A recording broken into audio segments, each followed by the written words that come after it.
Awal tahun memang karena performance daripada obligasi dan atau reksadana pendapatan tetap di 2020 sangat bagus. Di awal tahun permintaannya sangat banyak ke reksadana yang berbasis pendapatan tetap. Nah, kemudian di bulan sekitar Februari atau Maret itu ada isu kenaikan yield obligasi karena waktu itu inflasi di US sudah tinggi. Kemudian ada spekulasi suku bunga mau naik, harga obligasi sempat turun. Nah, kemudian Bank Sentral kembali menenangkan pasar sehingga harga obligasi kembali naik.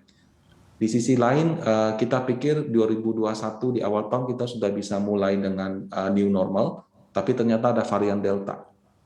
Nah, dan kenaikan harga batu bara, sawit yang sudah terjadi dari awal tahun, waktu itu juga belum direspon dengan kenaikan harga saham. Baru setelah varian Delta ini agak meredah, mungkin di sekitar kuartal 3 ya, mungkin bulan Juli atau Agustus, baru terjadi sector rotation.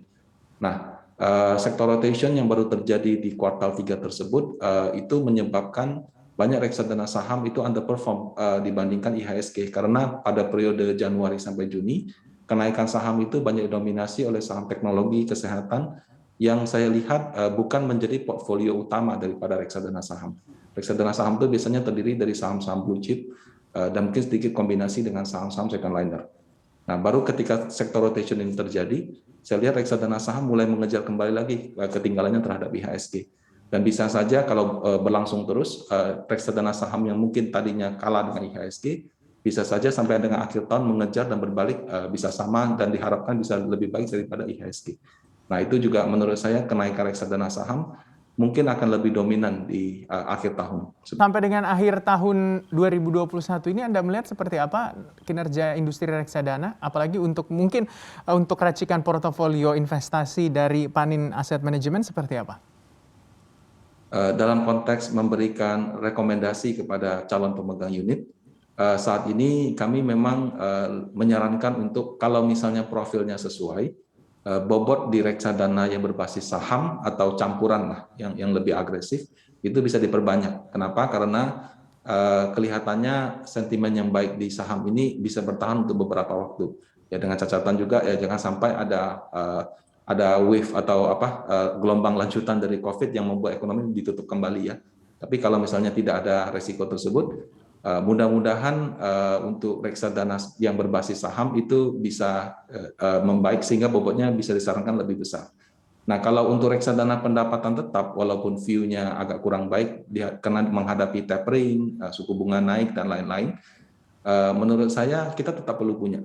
Ya, kenapa? Karena kita tidak pernah tahu yang namanya saham itu volatilitasnya seperti apa. Jadi jangan terlena dengan kenaikan harga saham. Kita juga tetap perlu bobot di reksadana yang berbasis obligasi. Ya, siapa tahu pada suatu saat ternyata reksadana sahamnya sedang turun, portofolio kita di reksadana pendapatan tetap itu masih bisa menopang portfolio. Seperti itu. Target Panin Asset Management sampai akhir tahun 2021 ini seperti apa, Pak? Untuk IHSG kami berpikir harga yang wajar itu di 6.700. Kalau untuk yield obligasi pemerintah untuk tahun ini kami berpikir di 6 sampai 6,3. Saat ini sudah 6,3 lebih. Jadi sebetulnya harga obligasi tahun ini sudah dibilang cukup murah. Walaupun tahun depan mungkin bisa saja sampai 6,8 kalau misalnya inflasinya terus naik. Kalau dari sisi dana kelolaan, kami menargetkan dana 15 triliun dengan harapan maksudnya dengan cara kita memperbanyak agen penjual. Saat ini kita menambah kerjasama dengan agen penjual online. Kami juga mencoba meningkatkan kemampuan daripada tenaga pemasar yang saat ini ada dan juga sedang mengembangkan aplikasi yang lebih user friendly seperti itu. Untuk informasi lebih lengkap dan berita terkait, klik link deskripsi. Dan jangan lupa juga untuk download aplikasi CNBC Indonesia yang tersedia di Play Store dan juga App Store. Jangan lupa subscribe ya.